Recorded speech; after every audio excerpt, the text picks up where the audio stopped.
नमस्कार दोस्तों, Sania voice story channel में आप सभी का स्वागत है। तो दोस्तों, आप लोग यह कहानी कहाँ से देख रहे हैं, कमेंट करके ज़रूर बताइएगा। कहानी पसंद आए तो वीडियो को लाइक और चैनल को सब्सक्राइब करना ना भूलिएगा। और दोस्तों, कहानी को पूरा अंत तक ज़रूर सुनिएगा। तो दोस्तों, आज की कहानी है कमीनी बेटी बहू को सबक। अरे अखिलेश जी, लोग सुबह में और शाम में बगीचे में घूमने आते हैं। इस दोपहरी में आप इस सुनसान बगीचे में भाभी को लेकर क्यों बैठे हैं? क्या कोई बात है? अरे अखिलेश जी, अब तो लगभग 100 में से 50 घरों की यही कहानी है। बहू बेटे या तो अलग जाकर रहते हैं या बेटा घर जमाई बन के रहता है। अब क्या किया जाए, आपको खुद को संभालना ही होगा। जो जीते जी आपको छोड़कर चला गया, उसके लिए क्यों अपने आप को परेशान कर रहे हैं? देखिए, कहीं भाभी जी की तबीयत न खराब हो जाए। अखिलेश जी के पड़ोसी गुप्ता जी बैंक का काम निपटाकर वापस आ रहे थे, तभी उनकी नज़र सुनसान बगीचे में बैठे अखिलेश जी पे पड़ती है। उन्होंने पूछ लिया। पिताजी की पत्नी सुरेखा जी बोली, हाँ भाई साहब, बेटा कमाने वाला और ज़्यादा पढ़ी लिखी लड़की अपनी पसंद से ले आए तो ऐसा ही होता है। अब देख लीजिए अखिलेश जी, आप हमारे लड़के को कहते थे नहीं, पूरा दिन आवारागर्दी करता रहता है, न जाने क्या करेगा। भले ही आपकी बेटी की तरह मेरा राज बड़ी नौकरी नहीं करता, बल्कि दुकान भी बैठता है और रहता हम लोगों के साथ है, और हमारी बहू हमारी इज्जत भी करती है। तो आप बताइए, कौन हुआ नालायक और कौन हुआ लायक? और ऐसी लड़कियों का कोई भरोसा नहीं है। अपने सुख के लिए जो सास ससुर की सेवा नहीं कर सकते, आपको क्या लगता है वो अपने मायके में आपकी बेटी की सेवा करेंगे या उसके ससुराल वाले उसकी इज्जत करेंगे? बताओ भाई, माँ बाप को छोड़कर बेटा घर जमाई बैठा है। गुप्ता जी की पत्नी से बोले, कैसी बातें कर रही हो? एक तो सामने वाला पहले से परेशान है, तुम और आँख में घी डाल रही हो। चलो घर चलते हैं, बहुत धूप है, मुझे प्यास भी लग रही है। मिसेज गुप्ता बोली, सच बोलता हूँ इसलिए लोगों की कड़वे लग जाती है। अब देखो बेचारे, अगर पेंशन पे नहीं जीते होते तब तो उनके बेटे बहू इन्हें भीख मंगवाते। आज पार्क में बैठे, अगर बेटा बहू उनके साथ रह जाता तब तो स्टेशन पे कटोरा लेकर बैठे रहते। गुप्ता जी बोले, अब बस भी करो, गलती हो गई तो तुम्हारे साथ में उनका हाथ तक पूछ लिया। अब चलो यहाँ से। इतना कहकर गुप्ता जी अपनी पत्नी का हाथ पकड़ के वहाँ से ले गए।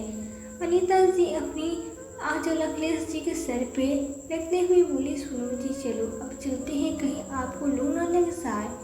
अब जो हमारी किस्मत में लिखा है वो बदला तो नहीं जा सकता, कितनी देर घर से बाहर रहेंगे? अखिलेश जी बोली, अनीता, तुम्हें क्या लगता है कि हमारा बेटा वहाँ सुखी होगा?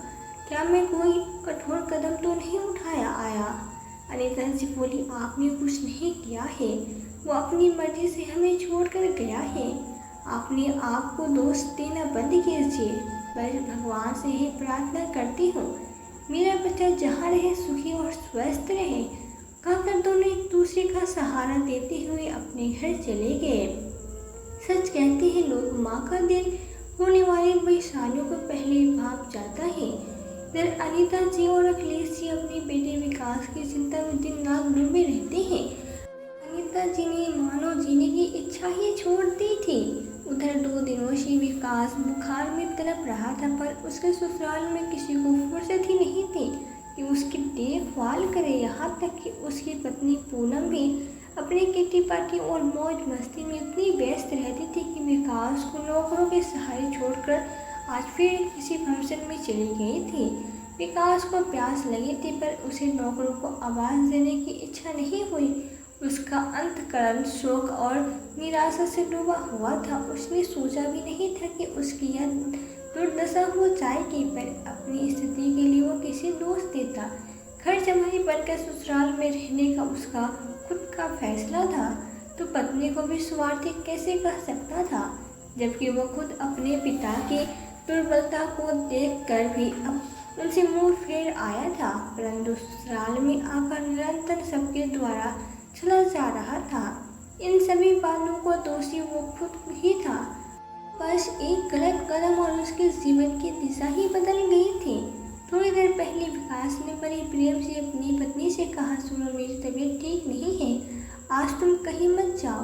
अगर मेरी माँ रहती तो मेरे सिरहाने बैठी रहती, पर कोई बात नहीं, तुम हो ना, तुम्हारे लिए मैं सब कुछ छोड़ आया हूँ, तो तुम मेरे लिए इतना तो कर ही सकती हो। इतना कहकर विकास ने पूनम का हाथ पकड़ के अपने पास बिठाने की कोशिश की, तो पूनम उसका हाथ झिड़कते हुए बोली, ओ प्लीज़ विकास, तुम अपनी माँ की तरह मुझे गवार समझते हो कि पति की सेवा के लिए मैं अपनी ज़िंदगी को भूल जाऊँ और तुम्हारे सिरहाने बैठी रहूँ। नौकरों से कह दिया है, तुम्हें कोई ज़रूरत होगी तो वो दे देंगे, और सपना वही देखना चाहिए जो पूरी हो सके। और हाँ, यह मत भूलो कि यह मेरा घर है। इतना कहते हुए पूनम लहराती हुई वहाँ से चली गई। विकास कमरे में अकेला बैठा बैठा अपने माता पिता को याद कर रहा था। उसके पिता अखिलेश जी, जो उसके बहुत करीब थे, उसकी बहुत चिंता करते थे, और विकास भी अपने पिता को अपना आदर्श मानता था। उसे याद आया कि कैसे उसने पूनम के कहने पर अपने आदर्श पिता पर शक किया, जिसका परिणाम आज वो भुगत रहा था। सच कहा है किसी ने, शक आदमी सही गलत का अंदर समझ ही नहीं आ पाता है। कुछ ऐसा ही विकास के साथ हुआ। उसके शक ने उसे अपने ही परिवार से अजनबी बना दिया, जिसके लिए उसने अपने जन्मदाता को छोड़ा, वो भी उसकी न हो पाई। बुखार से तड़पता विकास अपनी माँ अनिता जी को याद कर रहा था, जो उसकी छोटी से छोटी खुशी के लिए अपनी खुशी कुर्बान कर देती थी। उसकी एक पुकार पे अपने सारे काम छोड़कर बेटे के पास दौड़ी आती थी। हल्का सा बुखार होने पर भी रात भर उसके सिरहाने बैठी रहती थी। अखिलेश जी समझाते कि विकास, हल्का फुल्का बुखार आ जाता है, इसमें इतना घबराने की क्या बात है। पर उस अनीता जी कहती, मेरा बेटा बुखार में रहेगा और मैं आराम से रहूँगी। आप माँ के हृदय को नहीं समझ सकते, या कहीं भी रहे, इसके लिए मेरा दिल तड़पता ही रहता है। इस बार इसे मेरी भी उम्र लगा दी। अनीता जी विकास की हर इच्छा पूरी करती थी। उन्हें विश्वास था कि उनका बेटा एक दिन बहुत बड़ा आदमी बनेगा और अपने माता पिता का ध्यान रखेगा। समय बीतता गया, माता पिता की मेहनत रंग लाई, बेटा होनहार हुआ। उनके परिवार की खुशी की चर्चा हर जगह होती गई। उनके पड़ोस में आशा जी रहती थी, जिनकी बेटी पूनम की उम्र लगभग विकास के बराबर ही थी। दुर्भाग्यवश उनके पति का देहांत कुछ वर्ष पहले हो गया था, तो एक मोहल्ले में रहने के नाते दोनों में काफ़ी अच्छी मित्रता हो गई थी।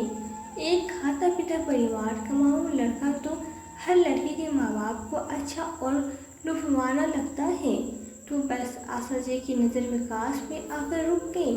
फिर उन्होंने अनीता जी से खूब अच्छी दोस्ती बनाई। दोनों परिवार खुशी खुशी रहने लगे। पर जल्दी ही अनीता जी की खुशियों को ज़माने की नज़र लग गई। उन्हें लीवर कैंसर हो गया, जैसे डॉक्टरों ने उनके जीवन को 6 महीने में साबित कर दिया। उन्हें सबसे ज़्यादा विकास की चिंता खाने लगी कि उनके बेटे का उनकी तरह ख्याल कौन रखेगा। हर दिन अनीता जी यही सोचती थी कि अब पति और बेटे को किसके सहारे छोड़ जाओ, क्योंकि हालात बदल रहे थे जो अब उनके बस में नहीं था। इसी बात का शायद फ़ायदा आशा जी ने उठाया और उन्होंने पूनम के रिश्ते की बात अनीता जी के सामने रख दी और यह भरोसा दिलाया कि उनके न रहने पर वो दोनों बच्चों का ध्यान एक जैसे रखेगी, ताकि वे निश्चित होकर इस दुनिया को छोड़ सके। इस वादे पे भरोसा रखकर अनीता जी ने विकास और पूनम की शादी जल्दी से जल्दी करवाने की ठान ली। माँ और पत्नी की अंतिम इच्छा पूरा करने के लिए दोनों पिता पुत्र मान गए। आखिर करते भी तो क्या करते। फिर विकास की धूमधाम से शादी हुई। 2-4 दिन बाद आशा जी अपना पूरा सामान लेकर विकास के घर आ गई, यह कहते हुए कि उनकी बेटी अभी घर गृहस्थी की झमेले में अवगत है। अनीता जी को लगा कि चलो अच्छा है, वो उनका ख्याल रखने के लिए वहाँ आई है। पर वो किया, उनके आते ही पूनम ने अपना रंग दिखाना शुरू कर दिया। वो लेट तक अपने कमरे में सोती रहती, जबकि वो जानती थी कि अनीता जी के पास वक्त ज़्यादा नहीं था। फिर भी अपनी बेटी के लिए अनीता जी कुछ न कुछ करती ही रहती थी। वही सब देखकर अखिलेश की आंख गोला हो रही थी। देखते देखते 3 से 4 महीने बीत गए। आए दिन घर में छोटी छोटी बातों को लेकर झगड़ा हो जाते थे। अनीता जी और अखिलेश जी आशा जी की वजह से कुछ कहते नहीं थे, तो आशा जी कहती थी, आप लोग क्या चाहते हैं? आप लोगों ने तो अपनी ज़िंदगी जी ली। अब क्या मेरी बेटी जिसकी नई नई शादी हुई है वो मातम मनाती रहे? क्या वो अपनी ज़िंदगी नहीं जिएगी? आशा जी की बातों से अनीता जी बहुत आहत हुई। उनकी तबीयत बिगड़ने लगी तो अखिलेश जी ने बड़े आदर के साथ आशा जी से कहा, मैं आपसे विनती करता हूँ, आप अपने घर रहने चले जाइए। आपकी बेटी को यहाँ कोई कष्ट नहीं होगा, इसका वादा मैं करता हूँ। पर आपके रहने से हो सकता है हमारा बसा बसाया घर उजाड़ जाए, और मेरी पत्नी के पास अब समय ज़्यादा नहीं है और मैं उसे कोई दुख नहीं देना चाहता। पूनम ने यह बातें सुनी। फिर क्या था, वो तो राशन पानी लेकर दोनों पति पत्नी पर चढ़ गई और बोली, अच्छा अब मेरी माँ का रहना यहाँ आपको खटकने लगा? आपको क्या लगता है मेरी माँ यहाँ से चली जाएगी तो आप लोग मुझ पर हुकूमत चलाओगे?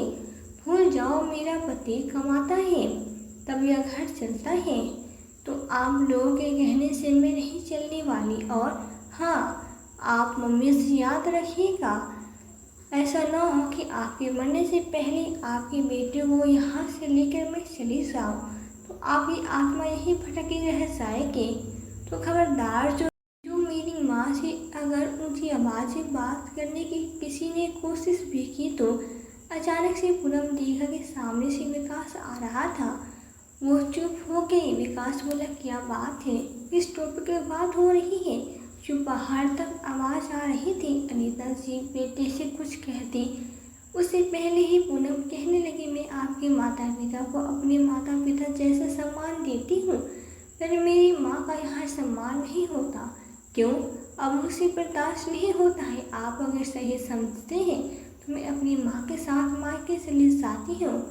रहने के लिए वैसे भी हमें किसी चीज़ की कमी नहीं है। चलो माँ, मेरे कमरे में चलो। अब आप मेरे कमरे में रहोगी और विकास अपने माँ बाप के साथ रहेगा। इतना कहकर पूनम अपनी माँ का हाथ पकड़ के अपने कमरे में ले चली गई। माता पिता बेटे की तरफ उम्मीद भरी नज़रों से देखने लगे। पूनम बोला, पापा, माँ का तो समझता हूँ उसकी तबीयत ठीक नहीं है, पर क्या आपको भी समझ में नहीं आता? अरे अभी बहू को आए हुए दिन ही कितने हुए हैं, आपने तो अभी से हम लोगों को अलग कर दिया, न जाने आगे और क्या होगा। इतना कहकर विकास वहाँ से चला गया। अखिलेश से हैरानी से अपनी बेटी को देखते रह गए कि जो बेटा उन पे आंख बंद करके विश्वास करता था, आज पत्नी के कहने पर माँ बाप पे शक करने लगा। अगले दिन अनीता जी की तबीयत बहुत ज़्यादा खराब हो गई। वो बार बार एक ही बात अखिलेश जी से कहती, सुनिए, पूनम को बस खुद से प्यार है। देखना एक दिन ऐसा आएगा जब वो मेरी बेटी को भी फिक्र करना छोड़ देगी। वो जब अपने पति की फिक्र नहीं करेगी तो आपकी इज्जत क्या करेगी? भगवान को मेरा डर लगता साबित हो जाए। अपने मन में ढेर सारी अशांति हुए। अनीता जी ने एक दिन आंखें मूंद ली। अब सब कुछ अखिलेश जी पर छोड़कर चली गई। पत्नी का बिछड़पन अखिलेश जी सह नहीं पाए। उन्होंने आशा जी और पूनम पर उसका दोष लगाया। फिर क्या था, पत्नी के कहने पर विकास अपने पिता को छोड़कर ससुराल रहने का फैसला किया। अखिलेश जी उसे बहुत समझाने की कोशिश करते रहे, पर वो एक नहीं माना। बस मौन साधे पर्दे के वहीं बैठा रहता। आखिर बेटी की खुशी के लिए अखिलेश जी ने पिछड़ापन भी स्वीकार कर लिया। अचानक से नौकर की आवाज़ से विकास यादव से बाहर आया, साहब आप कहे तो चाय ला दो। विकास एक टक लगाए नौकर की तरफ देखने लगा। तब उसे एहसास हुआ कि वो अपने माता पिता के पास नहीं बल्कि ससुराल में है। उसने नाम में इशारा किया और सोचने लगा कि पिता ने कितना समझाया था कि इस फैसले से तुम्हारे जीवन पे बहुत असर होगा। शुरू शुरू में यह खुशी तुम्हें आनंद देगी, पर आगे चलकर तुम्हारी पूरी आज़ादी किसी और के फैसले पर निर्भर हो जाएगी, और वही हो रहा है आज। विकास को एहसास होने लगा कि भले ही वो ससुराल के घर में रह रहा है, जितना भी खर्चा करे, पर उसका मान सम्मान उस घर के बेटे जैसा कभी नहीं मिला, क्योंकि मायके में रहने के कारण पत्नी का भोलापन भी बढ़ता जा रहा था। विकास की देखभाल और ख्याल रखने के बदले पूनम को अपने साथ श्रृंगार और शॉपिंग की धुन रहती थी। मौज मस्ती की सीमाएं तो बढ़ती जा रही थी। प्रतीक तो बस पैसा कमाने का एक मशीन मात्र था। सासू माँ जो पहले उसकी माँ होने का दावा करती थी, अब उसे सुनाना शुरू कर दी थी कि हमेशा घर में रहने वाले की रोज रोज आवभगत नहीं होती।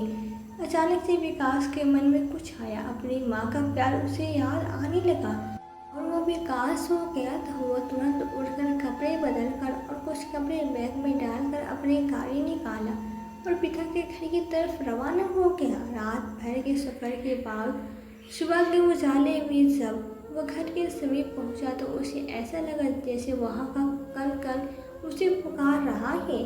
उस धरती और आकाश की हवा में मानो ऐसे संजीवनी थी कि उसके सारे दुख, संताप, बीमारियां सब लुप्त होने लगे।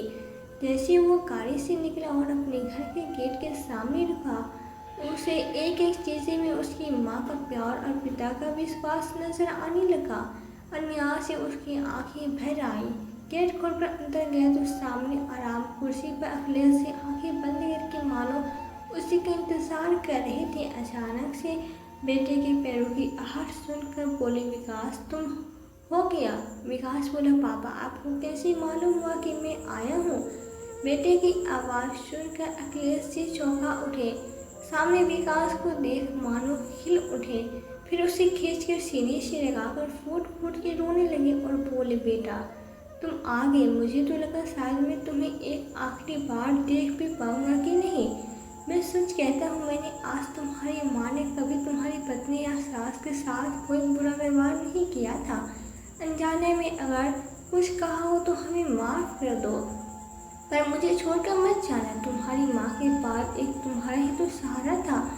अब अगर तुम गए तो मैं नहीं रह पाऊंगा। पिता के स्नेह भरे एहसास को पाकर विकास बोला, पापा अपने साथ ऐसे ही होते हैं, जिन्हें अपने मान सम्मान से ज़्यादा अपनों की चिंता होती है, जिन्हें अपने रिश्ते तोड़ने के बदले झुकना पसंद होता है। शायद माता पिता का प्यार ऐसा ही होता है जो मैं नहीं समझ पाया। मुझे माफ़ कर दो। वर्षों बाद ढेर सारा प्यार, स्नेह और अपनापन पाकर विकास बस रोता रहा। फिर घर के अंदर जाकर उसे बेहद शांति का अनुभव हुआ। जीवन के कुछ वर्ष में मिले उस अपमान, ठोकर और बेगानापन से उसे अपनों का महत्व समझ में आया कि जो पत्नी उसकी इज्जत नहीं कर रही थी, क्या उसने कभी उसके माता पिता की इज्जत की होगी? जिस घर से उसकी पत्नी ने उसे अभी बेइज्जती करवा दी थी, आज उसी घर उसे प्यार का सागर नजर आ रहा था। नौकरों को कहकर विकास ने पिता की पसंद का खाना बनवाया। दोनों मिलकर एक साथ खाना खाकर फिर ढेर सारी बातें की। बाद में विकास पिता के सिरहाने जाकर बैठा तो अखिलेश जी उसका सर सहलाते हुए बोले, मैं जानता हूँ मैं तुम्हारा अपराधी हूँ। मुझे उस वक्त तुम्हें प्यार से समझाना चाहिए था, तुम्हारा विश्वास करना चाहिए था। मैंने तुम्हारी माँ को वचन दिया था कि मैं तुम्हारा ख्याल रखूँगा। विकास बोला, पापा फिर आपने मुझे जाने से रोका क्यों नहीं? अखिलेश से बोले, बेटा मैं तुम्हारी खुशियों के आड़े कैसे आ सकता था? तुम नया जीवन शुरू कर रहे थे। मैं नहीं चाहता था कि मेरा प्रेम तुम्हें कमज़ोर कर दे, जिंदगी में आगे बढ़ने से रोक दे। इसलिए मैं तो खुद के लिए वनवास चुनवा लिया, तुम्हारे लिए नहीं। कहते कहते अखिलेश जी की आंखों में आंसू आ गए। विकास उनका हाथ थाम कर बोला, पापा आप अपने इस नालायक बेटी को एक बार माफ़ कर सकते हैं। मैं वादा करता हूँ आगे आपको कोई शिकायत का मौका नहीं दूंगा। बस एक बार मुझे माफ़ कर दीजिए। विकास ने व्यवहारक से हैरान अखिलेश से उसे आश्चर्य से निहारने लगे और बोले, बेटा जो भी बहू के साथ कहानी सुनी हुई है उसे ख़त्म करो। जीवन बहुत छोटा होता है, खुशियों से जीना चाहिए। पता नहीं कब किसका बुलावा आ जाए। मैं नहीं चाहता कि तुम्हें ऐसे छोड़ कर जाऊँ। मेरा कहा मानो, बहू को मना कर ले आओ। विकास ने विश्वास भरे हाथ अपने पिता के हाथ में रखा, उन्हें शुभ रात्रि कहकर अपने कमरे में चला गया। जब सोने गया तो बैठे बैठे उसने पूनम को मैसेज भेज दिया, मैं अब तुम्हारे घर लौटकर घर जमाई बनी नहीं आऊँगा। अगर तुम मेरे साथ मेरे घर की बहू बनकर रहना चाहती हो तो तुम्हें अब वापस भागलपुर आकर मेरे साथ रहना होगा। मेरे पिता को मेरी ज़रूरत है, तो तुम्हें अगर ये स्वीकार हो तो बता देना, मैं आ जाऊँगा तुम्हें लेने के लिए, वरना आगे तुम खुद समझदार हो।